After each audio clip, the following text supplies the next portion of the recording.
I mean, through everything that we've been through here at the start of the year, I think there's one thing that's never been in question, and that's just the group we have and the character we have in this room. So there's still room for improvement, and we're not going to stop at one, but it's a good step in the right direction, and it's really easy to build off a game like today.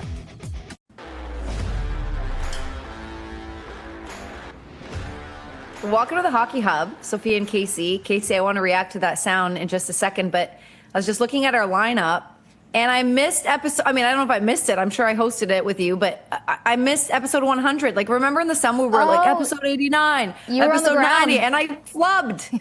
I flubbed. It's episode 107 today.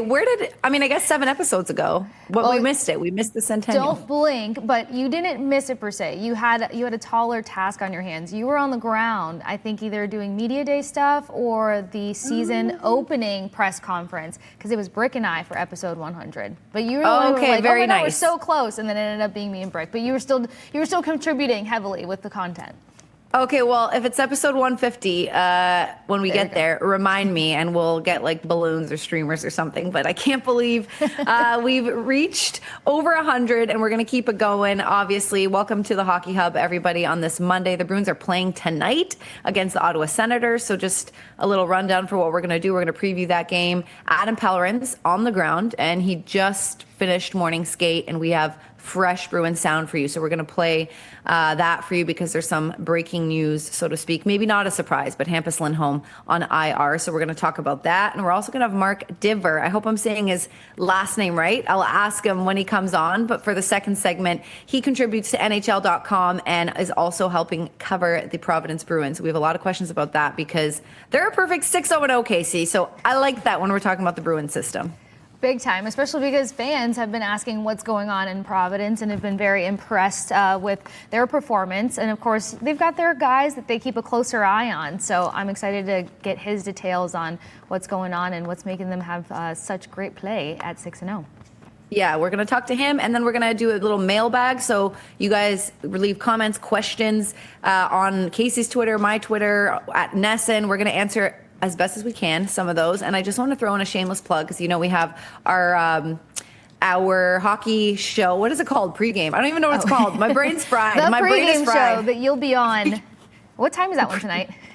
6:30 tonight. It's a 7:30 puck drop, but I wanted to just pump up PJ Stock's going to be on for the first time. Yeah. He's a fan fave former Bruin. We've had him on our show before, obviously, but he's in the flesh. He's going to be in the building. He's in Boston. He's doing the next couple of games, and just want to pump that up because he's been a fan fave and great analyst and a lot of fun. So he's going to be on our show, and you'll probably be out of the office by the time he comes in, but try to make it a point at some point. He's doing a couple games this year to meet him because he's a ton of fun. Meet him. I know you referred to him as like little brother, and then he was on the debut Hockey Hub episode when everything went live back in May. And so I feel like I haven't seen him since then, but I've heard he's been buzzing around. So I mean, yes, I hope I get to see him soon since you said he'll be here.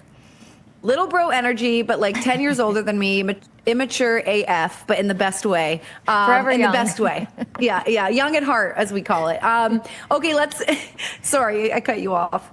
Oh, no, I wasn't going to say anything. I was just saying forever young, as I try to be. Yes, forever. Forever young, PJ Stock. So he'll be on later. Okay, but let's rebound back to what Morgan Geekie was saying. Over the weekend, holy crap, the Bruins got a win, and just what that does, not just one, but I'm saying they broke that 6-game losing streak. They now have 4 on the season, but it's amazing what one win and the way they won to, which we'll get into, can do for the psyche of a team, for a room, for us, even as broadcasters. We're not doom and gloom. We knew this was coming, but it was getting a little, I don't want to use the word scary, maybe scary because Halloween's coming up, but it was getting a little tense because we knew the Bruins had it. They knew they had it, but they were really getting exposed. But that win, a really big deal, and we hear a very different Morgan Geekie than we heard after that 6th loss. There was a lot of tension. Remember that? There was a lot of tension with McAvoy and Morgan in the room. And I just want to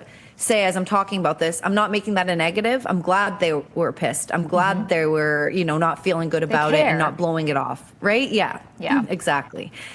So very different Morgan Geekie. What do you make of, I know you were with family, so I don't want to put you on the spot. You deserve to not have to watch every single game. Not sure if you caught any of the highlights, but first of all, what did you make of their game, their win against you?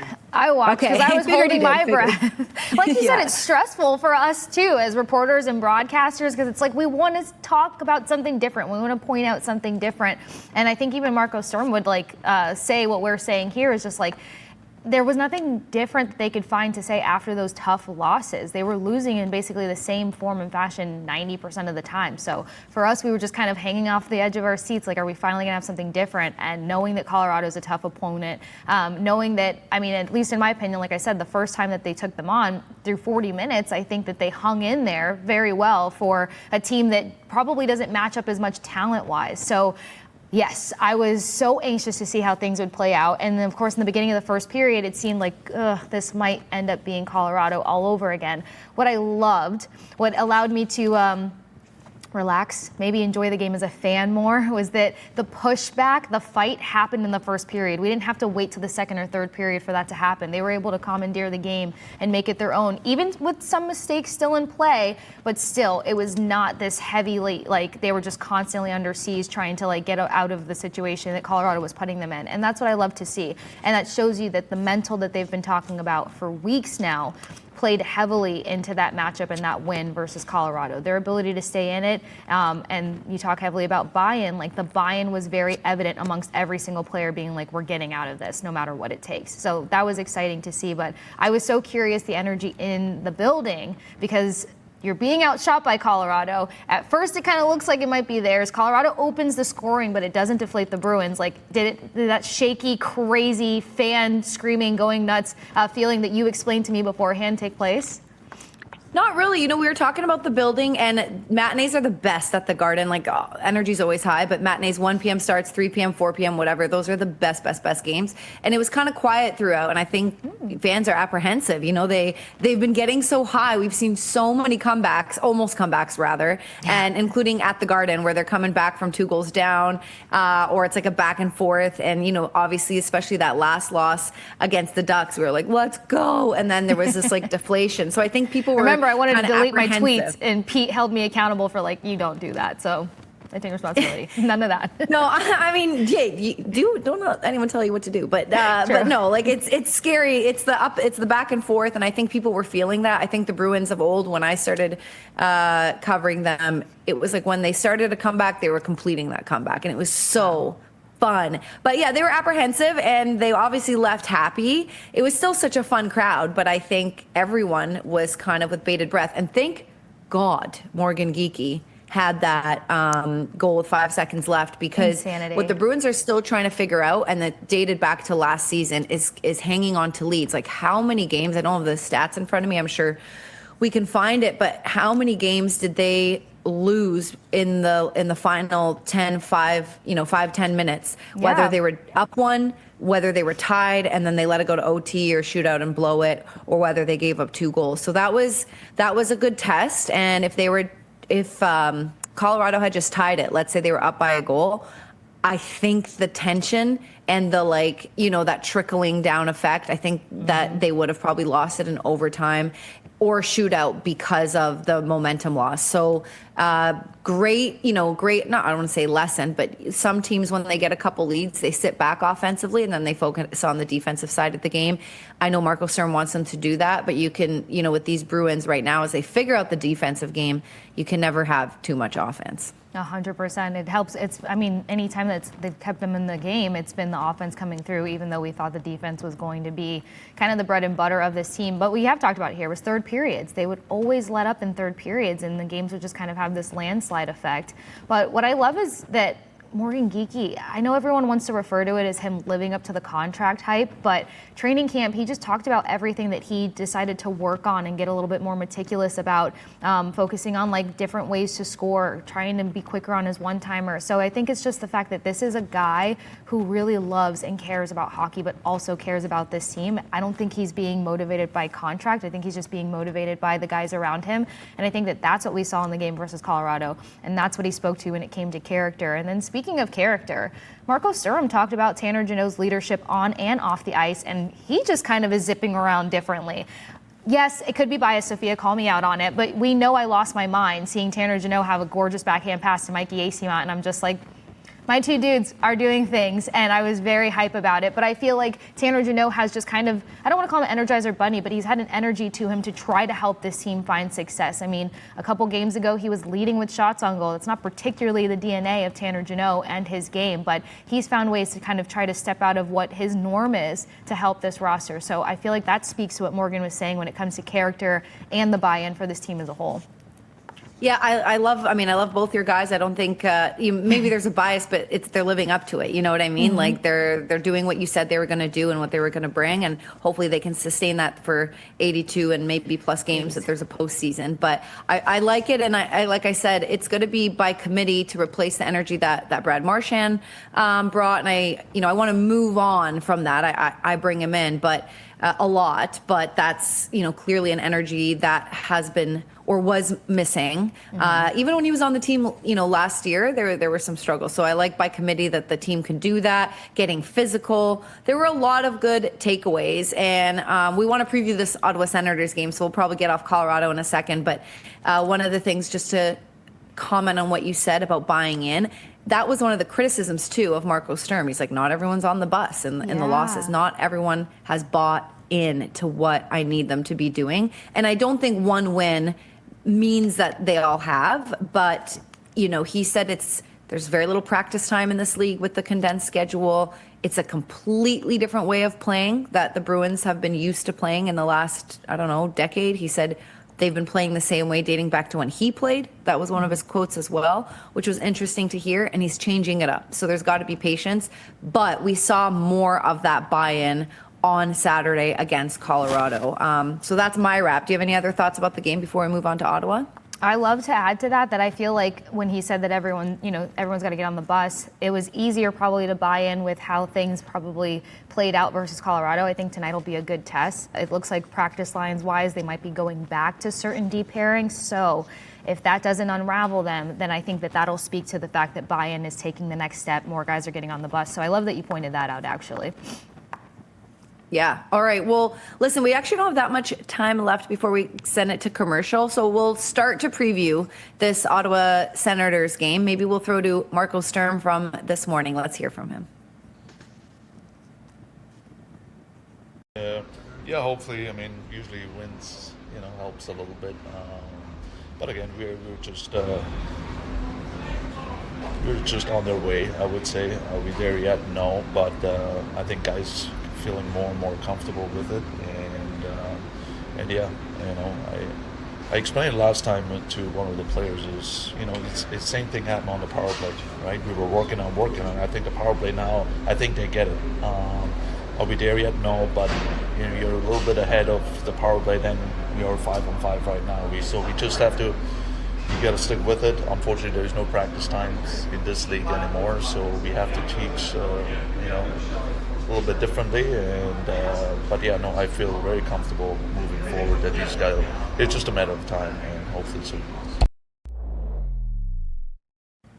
A lot we can talk about. Maybe before we head to break, I'll just kind of dive in a little bit again about the comment at the end about no practice time. So they play Saturday, they practice on Friday, which was nice. They had a good amount of video and a time, and I forget who it was. It may have been Geeky who said that the players had a lot of questions that were answered by the coaching staff, and that made when they were in video session, and that made me happy to hear because it felt like the losses accumulated and the guys were kind of, as they're going through video, they were probably challenging the video and saying in a non-challenging way, if you know what I mean, like they're probably asking explanations, being not like, in a combative way, but obviously needing to get clarity.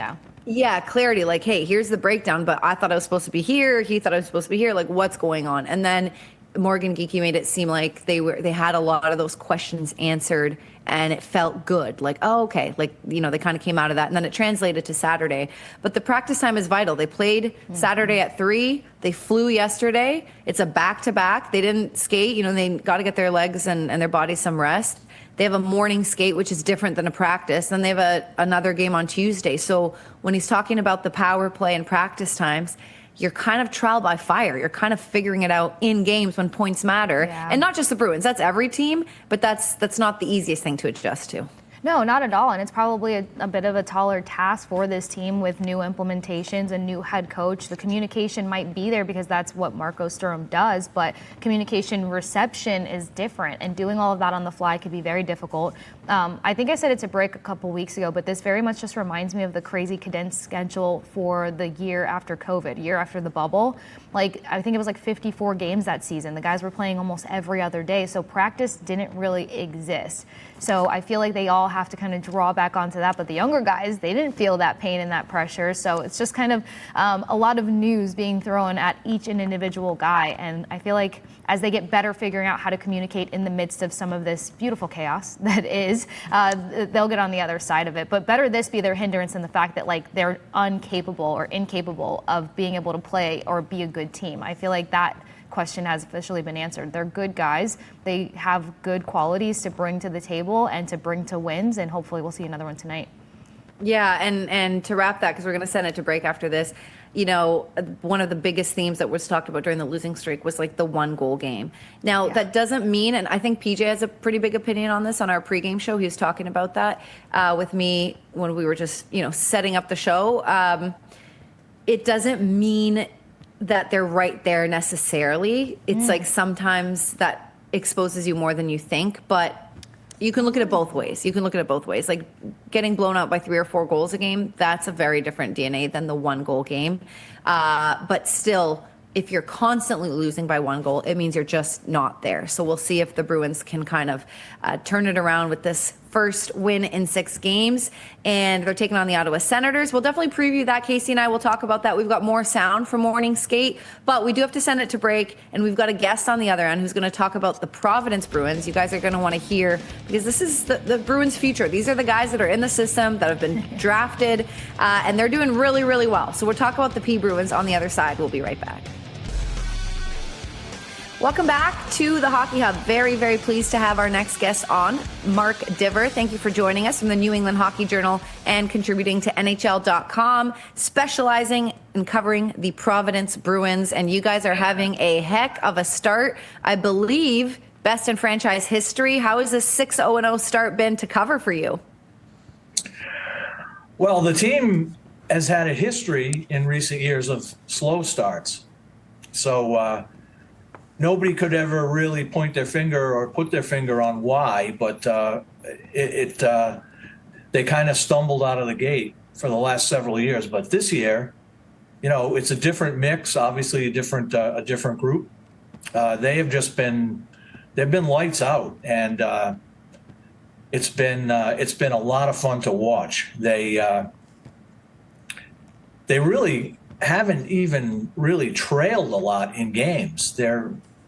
It's either tied or they're ahead for most of the games. I think they have just a tremendous roster, a roster that's really the envy of a lot of AHL teams at this point. So, you know, can they continue it? I mean, that's the question, right? Absolutely. Well, a number of these players have started to get more NHL looks, especially with the Bruins towards the ends of last season. Is that something that maybe helps them have an advantage in the AHL? The fact that they're like right there on the cusp of the NHL caliber and they're pushing to finally get their NHL debut. Mougenel says he doesn't want to send guys up to come back down. He wants to send them up and never see them again. So how much is that possibly helping? Well, I think it does help if if guys are this close to the NHL, then you know, it's on them to work to get to make the next step. And I think they are very much motivated by the fact that, you know, 45 minutes up the road, they can be there if they continue to play well. So I think that's everybody's goal. You know, a coach down here a long time ago, a crusty guy who was a tough player, Rob Murray, told me a long time ago, nobody wants to be here. You know, talking about the American League, nobody wants to be here. They all have bigger dreams. They all want to move up, and working toward that is what they have to do pretty much every day if they want to get there. Now, what can you tell us about Jonathan Aspirot? Because the Bruins, we've been kind of calling Hampus Lindholm day to day, and he's been skating with the team, and we just found out that he's been placed on injured reserve, which is where we were predicting. I feel awful for him with the season he had last year, but that's neither here or there. That being said, though, with that news, as well as Jordan Harris being on IR, Jonathan Aspirot gets called up. Not confirmed that he'll make his NHL debut, but what have you noticed in the 6 games and in the time that you've been able to watch him? Well, I would say the biggest thing about him is that you don't notice him. He plays kind of a quiet, consistent game. You don't notice, he's not lugging the puck end to end, but he's not getting beat in the defensive zone either. He's just a very steady kind of defenseman that, a two-way type, I wouldn't classify him as an offensive guy or as strictly a shutdown guy. Just the kind of guy that does both competently. And, if that's what they're looking for up there, and I assume that's what they want, then he's the guy. I actually am going to defer back to Sophia because she asked you a great question before we went live and brought you back in, Sophia, about the systems for AHL and NHL. Did you want to ask him? Yeah, sure. Kasey and I, and in our pregame show, one of the biggest themes, because it's coming out of Marco Sturm's mouth, is this new system that he's trying to implement with the Boston Bruins, the defensive structure. That's where a lot of their breakdowns have been. They're getting the offense, they're getting the goals, but letting in obviously more, and that's leading to the losses. And he was saying it's going to take patience, and they don't have a lot of practice time, et cetera, et cetera. And my question to you was, if in AHL teams, if their affiliates have to kind of play the same system, is Brian Mujinal implying the same thing so that when a player gets called up, they're ready for what the Bruins are doing? So tell us about how that's going in the AHL right now with those guys. Well, as far as I know, there's not a hard and fast rule that says you have to mirror the parent club systems. But I think, most every AHL coach does it that way because that makes the most sense. If guys are going to go up, you don't want them stepping into a different way of approaching the neutral zone or the D zone. So yeah, for the most part they do it the same. And in Providence, that's been the case this year. There've been tweaks, like in Boston, and it's working down here. Nobody has had an adjustment, I don't think, to making it work. I think, maybe it works better because the opposition down here isn't of the same level as the guys up top in the NHL who can take advantage and can jump on mistakes and take advantage of them. Down here, the players aren't as good, and maybe they're not able to jump on that stuff and make it turn out to their advantage. Switching over to the offensive side of things, because obviously there's been a lot of top producers there, and that's where the fans are kind of calling for, like, hey, when can we see a key Providence guy maybe jump into the Bruins mix-up? But Fabian Lysell being a fan favorite to a degree, Merkulov being a fan favorite to a degree, which one of these guys who have been heavy contributors kind of stand out to you the most? Geez, it's hard to pick just one. You look at the leading scorers in the AHL, and there's a bunch of Bruins up near the top. Right now, Riley Tufte is the guy who has the most points. He's had some limited time in Boston. Merkulov continues to be just a standout player in the American Hockey League. It hasn't, he hasn't really had the opportunity in the NHL to make it happen. And, I think myself and a lot of people are curious to see if he does get a shot. Fabian has been better this year. The thing about him that to me stands out a little bit this year as opposed to his first 3 years, I think he's competing more. He's more competitive.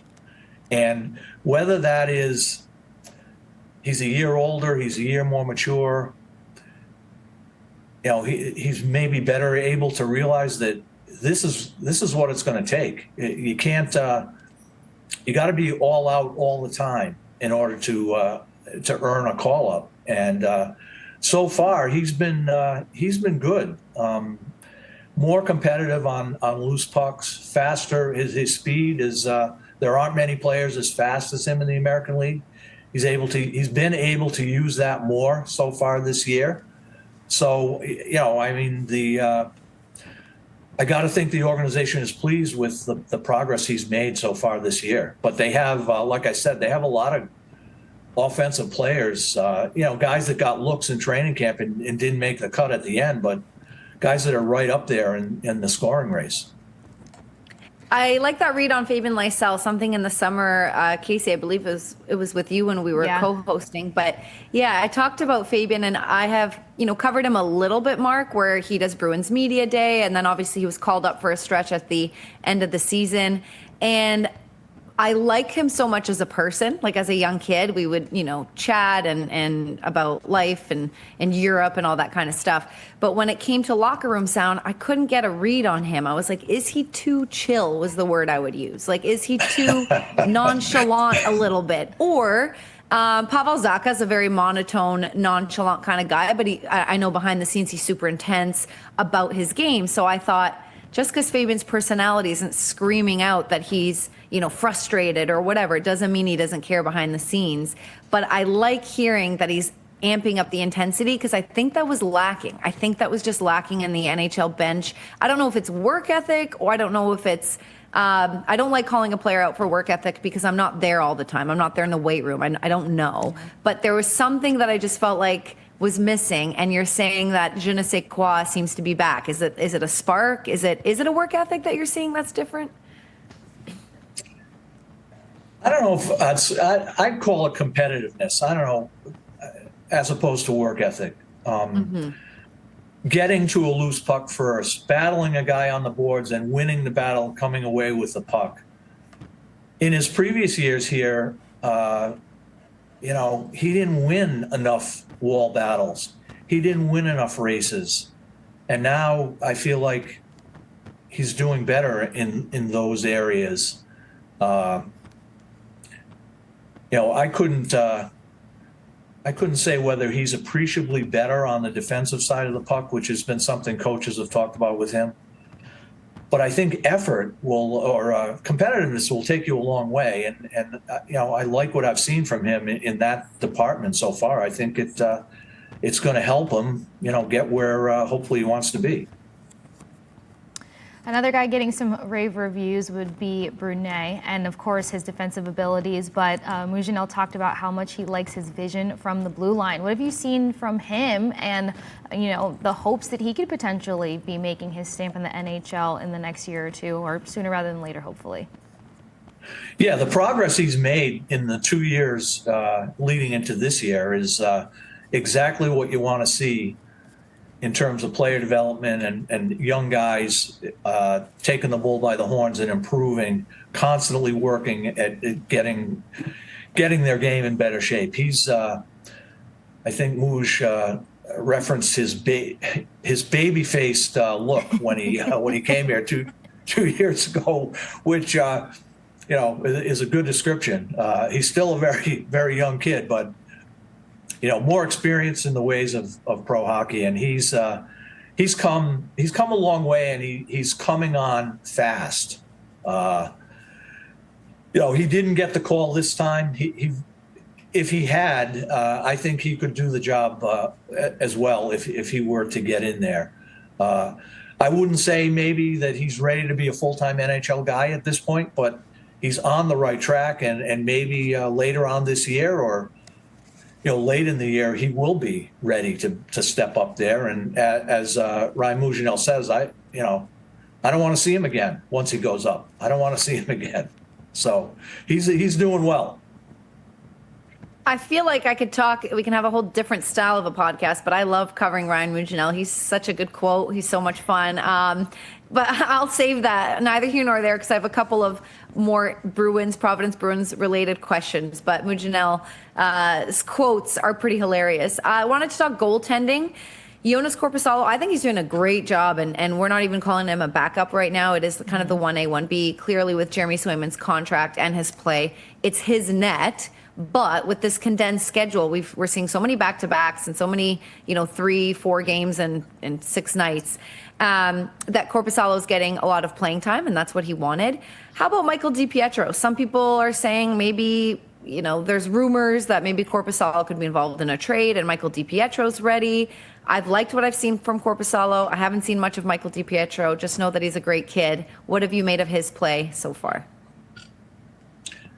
Yeah, he is a great kid, and he's a very competitive kid. And one of the big reasons for the team's success so far is their competitiveness. But Michael was the best goalie in the league last year. He had a tremendous season, and I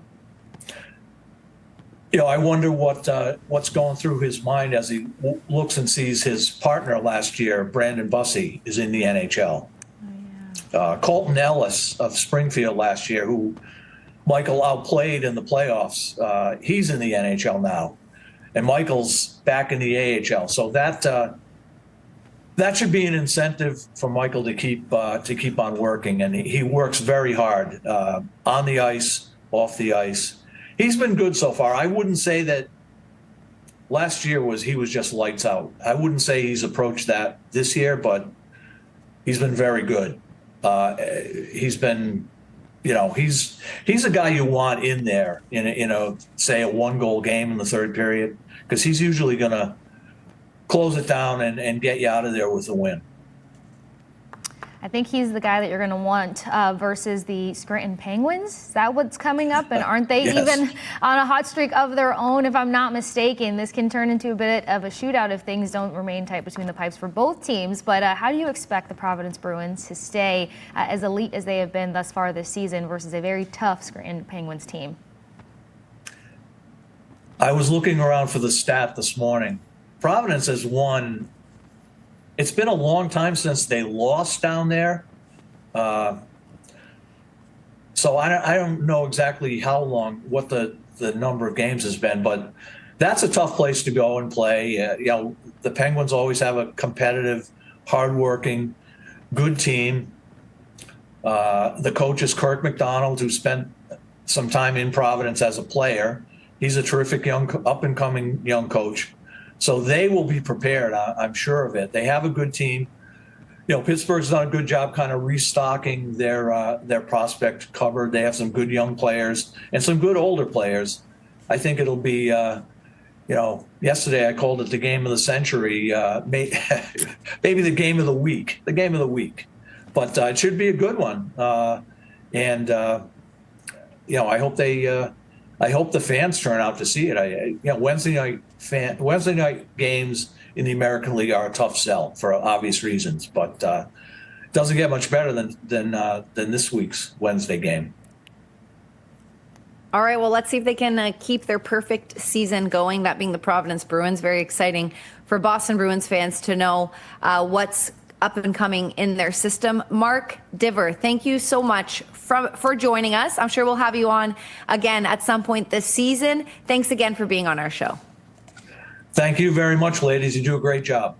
Thank you. Thank you. We're going to send it to break here on the Hockey Hub. Kasey and I are going to be back to answer some of your mailbag questions. And we were chatting too much. We didn't have a chance to get to the preview of tonight's game, the Ottawa Senators. That's where the Bruins are right now. So we'll play you some sound from Morning Skate. We'll set that up next.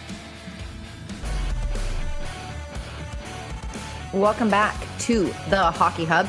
Let's take a look at this Bruins upcoming schedule that, to me, Kasey, is coming in hot like a waterfall. I thought it was just me. I was like, oh, I'm not really catching up this season, but it's coming in hot, this condensed schedule. So another back-to-back starting tonight, 7:30 p.m. puck drop. That's going to be on NESN. All these upcoming games are going to be on NESN. And note the 1 p.m. start, quick turnarounds on Saturday versus the Hurricanes. And then I don't remember when it is, but shortly after that, they're going back out west. 2 weird, long West Coast road trips in October, November. Pretty crazy for the Bruins, but I haven't really like deep dove into other teams. I'm sure everyone else is dealing with the crazy schedule, and it starts tonight against the Sens. So we're not sure 100% if Jonathan Aspirot is going to make his NHL debut. Excuse me. We've talked to him a little bit about him a little bit. Let's hear from him this morning at Morning Skate. Just play hard, everybody play their own game, and stick to our system and have some fun on the ice. So I think, he wants a competitive team and just play hard. So nice. How'd you get the word that you were coming up? Did Moosh tell you? Or? Evan Gold called me in the morning and told me I was part of the trip to Ottawa. So I was really excited, packed my bag and came up to Boston. What's been working in Providence that you think got you this look? I think I just started stick to my game, try to move my feet, close the gap fast, and move the puck. So play simple. Off to a great start, the P-Bruins. A lot of players who will be vying for NHL spots. What's the mood down there?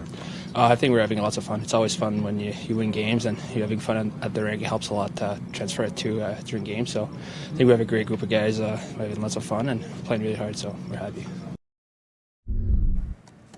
Kasey, you know me. By the way, Bell Fraser tweeting out the morning skate lineups. He was the extra defenseman. So again, we'll wait and see when he makes his debut, maybe tonight, maybe another night, with Hampus Lindholm now being placed on the IR. But you know me, I like to take it away from hockey, sometimes make it about vibes. What was your, what goes through your mind? Because we can kind of relate to maybe how players feel when you get like your first shot on national TV or whatever. Oh, yeah. What was going through your mind when you first had kind of your big break on TV? Because we forget these guys are human, and they're calling their family and friends, and they're anxious and they're nervous. They don't want to make mistakes. What was that like for you?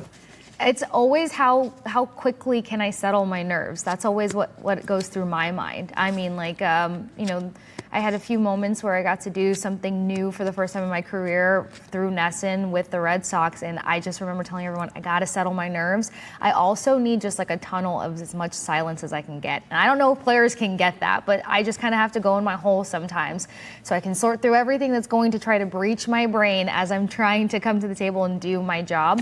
It's just settling the nerves, which I feel like these guys have to do one of the same of. Like, they gotta remember they've been skating forever. And when skating is second nature, the rest of it falls into place. And for a defenseman like him, where he says, like, keep it simple, that's all this team needs right now is simplistic play in the back end. So I feel like I can relate in a sense of just like, be simple, do what you've always done. You've had to talk me through overthinking 5 million times already.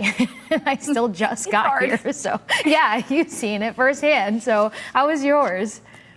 I asked that question, and I don't know if I have an answer because it's been not like so long, but I remember my big break was, being on Hockey Night in Canada. That was like a dream when I was a kid, and I went from I always loved what I did, but I went from like covering smaller, smaller audience, I guess, to Hockey Night, which is crazy. The nerves are there, absolutely. For me, I was lucky. I made like my debuts in 30-second spurts, so I had a 30-second spot on Hockey Night, and that's it. Like that's all I had. So in a way, it was like you better not screw up that 30 seconds, because if that's all the bosses are catching, you don't have a chance to rebound. Yep. But you also don't have that much time to screw up in 30 seconds. For someone like Jonathan Aspirot, there's a whole game, and it would suck. Like, if you don't play well and then coach benches you or something like that, it's so stressful. But I think one of the keys with Marco Sturm is that he coached in the AHL for so long, and he has this like familiar relationships with players, and he understands. Like, I think that's what, and I haven't gotten too much feedback yet. I'd love to ask the players 3 or 4 months down the line, but I think he's a communicative coach. I think he has a lot of empathy. I think he understands. I think if Jonathan has a bad game, let's say, I think he'll have a window to be able to talk to him and say, like, coach, like, I was nervous, and not that that's not going to be an excuse forever, right? But I think they have grace periods, so we'll see when he makes his debut. Do you want to say anything about Jonathan? Because I kind of wanted to transition to D pairings, but I want to give you the opportunity to wrap that conversation if I'm jumping too fast. Absolutely. If we happen to see him, it would be poetic. Hopefully it doesn't add more pressure, but it seems like his entry into the AHL came through Ottawa's system, so very familiar with a number of guys over there. So if he does make his debut tonight, I feel like that would be something that would be an extra motivator in a sense to just play very well. And an NHL debut with a team that you got your first start in the AHL. So that was the only thing that I can think of. And had a good preseason, by the way. Was actually one of the leading shots on goal in preseason game 2. Not afraid to block shots, which might come in handy versus the Senators team that could potentially produce a number of shots. And this is all contingent upon if he plays. So could be cool. Yeah. We'll see. Because, again, looking at Belle Fraser's lineup right now, so this is how she has the D pairings this morning. Lori with McAvoy back together, Zadorov and Peak, Callahan with Jokiharju, and then Aspirot that extra. On Saturday, we saw a bit of a mix-up. We saw McAvoy and Lori split up. Yeah. And the guys were talking about how they feel like Zadorov can carry a pair, and so they didn't love. I mean, it seemed to work out, but obviously they got the win. They didn't love the combos, and they were curious to see how Coach was if he was gonna go back to how he had it. And he has Laura and McAvoy again together, but we did see some big goals given up when they were together on the ice. What do you make of this? Do you think he's saying like you guys just got to figure it out and figure out, how to communicate because you're going to be together? I think that this is a figure it out. I was pretty surprised myself to see them repaired together because even though some people weren't keen on what the pairings looked like versus Colorado, what I liked and what I thought I was seeing was the fact that like with this system, it might be more beneficial to kind of have like a defensive defenseman and an offensive defenseman paired together because it's very hard to have two offensive defensemen trying to execute a very needed, necessary, quick defensive play. And I've always said, and I've always heard, at least when I covered, Tampa, you don't want an offensive defenseman as your last line of defense. And when you've got McAvoy and Lorei together and anything that slips past them, you don't have that sturdy stay-at-home defenseman to try to do the cleanup. So that's what shocked me about them being reunited versus this team. But you've got two guys with a skill set that I think that Marco Sturm is looking for, period. And like being a highly skilled player should be able to help on the back end, period. But I don't know. I'm going to be intrigued to see how it plays out if this is what they go with tonight. Yes, I'm dying to be able to make a practice or a morning skate. I'm reporting on Thursday, so I'll be at morning skate, and I have like 7 million questions for Marco Sturm.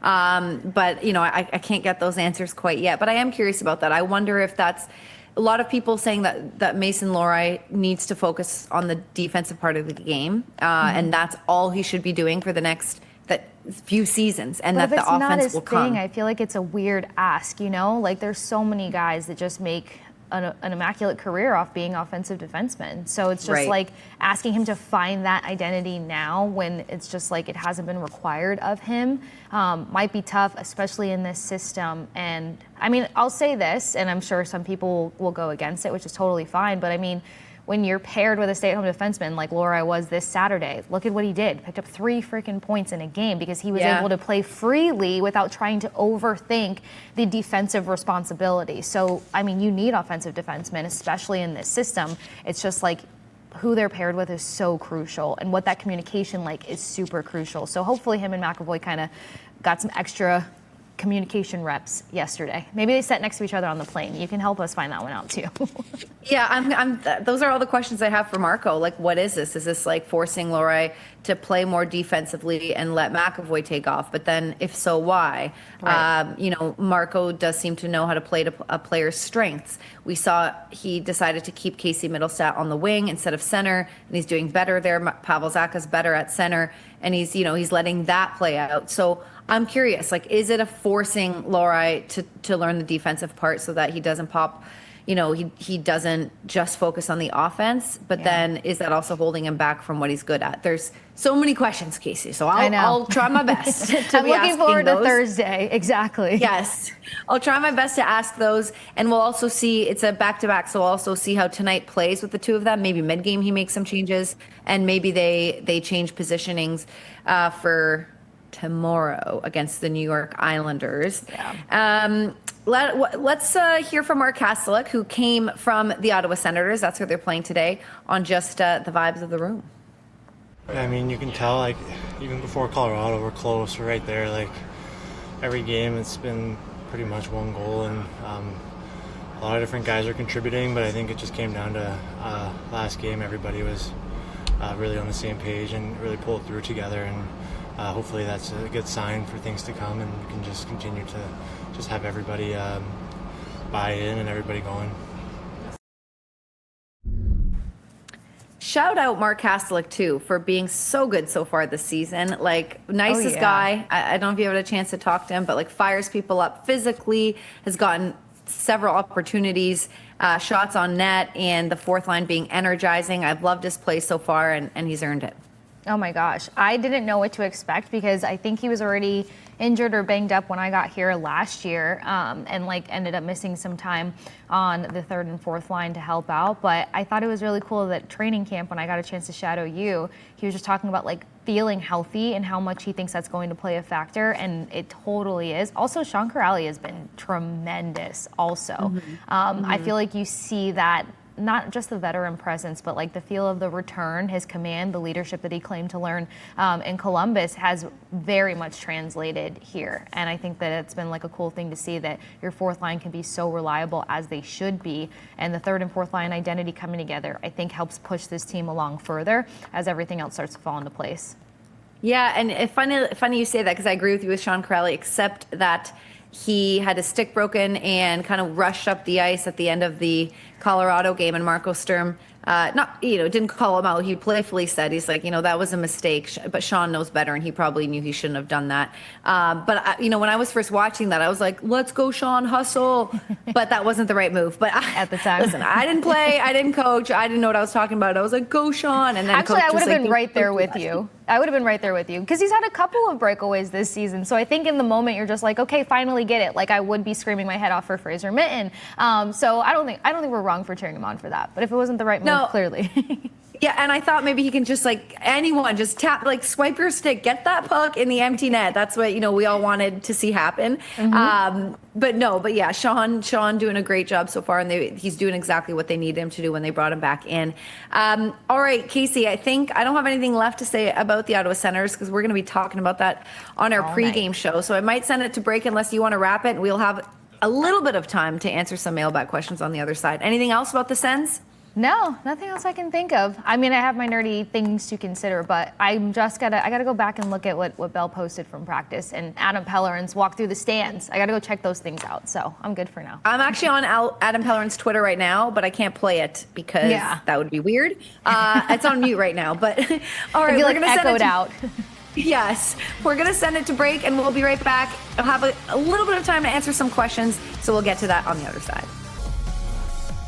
Welcome back to the Hockey Hub. Thanks for being patient with us. I always overpromise and underdeliver, where I'm like, we're going to have so much time to get to your questions. We only have 5 minutes, Kasey, but we did it. We did it. But we're doing to be fair, we've answered a number of these questions throughout today's episode without even knowing, so I think we get credit for that. One of them was about Laura and McAvoy not playing on the same pair. We just talked about that. But guys, thank you so much for tweeting us on Instagram, on comments on Instagram, and obviously on Twitter. We love your questions, and if we're not, and on YouTube, by the way, and if we're not getting to them all the time, it's because we've got guests and so on and so forth. But we got a couple here. The first one from Mashley 2525 on Morgan Geeky. She said, I believe it's a she, anyone have Geeky over Pasta as the Bruins goal leader to start the season on their bingo card? No, I didn't. But I didn't think, I'm not shocked. I think I would be shocked if we're 50 games into the season and Morgan Geeky is above David Pastrnak in points production or goals production. I'm shocked then, but it's still such a small sample size that I figured they'd be kind of neck and neck. What about you, Kasey? Is this surprising you at all? It surprised me a little bit, but I think because of how much we have all talked about, can Morgan Geeky be who he was last summer and last season, copy and paste that, yada, yada, yada. I feel like the expectation was there for him to match Pasta a little bit more, but I love it because games that are going to try to lock in on Pasta, that lets you know just how dominant Geeky is going to be, and I feel like it shows us how serious he took taking that next step. So I'm a big fan of it, and he's been so relentless, so it's been fun to see. Yeah, and we've pointed out in the pregame shows or postgame when our camera crew is going down a Warrior, they stay around and they film things, and they've seen Morgan Geeky staying after practice, practicing certain things. First it was this one-timer, then it was receiving passes, and he was practicing that with the coaching staff. And you love to see it. You love to see that work ethic, and that maybe he felt in preseason that he just needed a little bit more. And both times after he practiced, he scored. It wasn't exactly a one-timer, but it was off of a face-off win. It was like a nice wrist shot. Oh, yes. But you remember that? Yeah, he scored, and then receiving passes as well, because it's a hard puck, it bounces, there's choppy ice, whatever, and he was practicing that, and we've seen him get some good passes, like from Zadorov, and score. So I'm not surprised. I will be surprised if he puts up higher numbers than David Pastrnak throughout the season, but I think sometimes Pasta takes a while to get going, and he's going. It's not like he's not going, but I feel like he'll have some spills coming up with when the goal won't stop entering the net, and I can't wait to see it. Oh, for sure. And what I liked about Pasta too, or not Pasta, Geeky, is like we don't have a home office for him yet, but I think that's going to be so key for this team to continue to surprise opponents. Like, he's delivering off of different looks. So big fan of that. My quick question that I'll get to, or comment, is I really like how transparent Marco Sturm is. He says how it is, really. We kind of touched on this earlier, but I feel like with more time under Marco Sturm, like, you're looking at a very efficient team. I think that he handled kind of trying to get more buzz out of these guys brilliantly. And I feel like we saw it translate quicker than it would under different head coaches. So the fact that he prides himself on being a key communicator, and he's done so, I feel like that's translated, and Saturday's win attests to that. What goes down tonight should also stack on it. Yeah, I'm surprised. I was surprised to hear him say several times in his interviews to Brick, not everyone's bought in. They're not on the bus.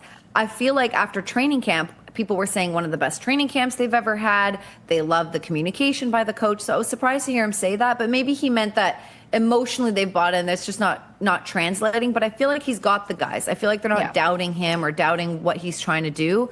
It is probably just a matter of like practice time.